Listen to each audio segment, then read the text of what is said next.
Sen ne pərsən, sen ne melek, sen ne firişte. Hikmet böyük Allah'ta, xeyir vardı her işte.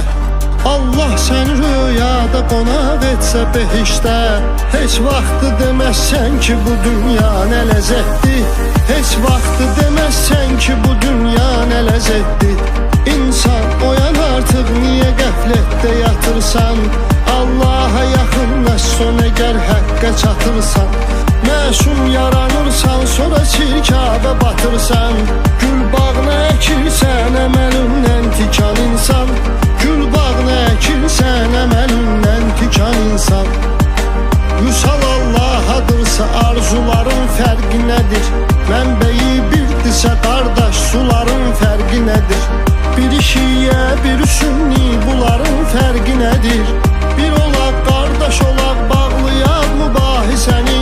Yetimə zülm eləmə, yandırar Allah səni.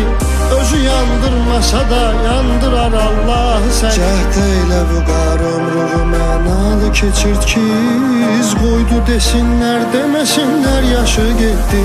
Cəhd eylə vüqar ömrünü mənalı keçir ki, iz qoydu desinlər, deməsinlər yaşı getdi.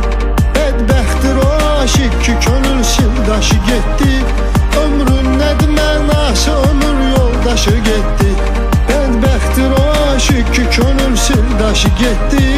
Ömrün nədir mənası, ömür yoldaşı getdi.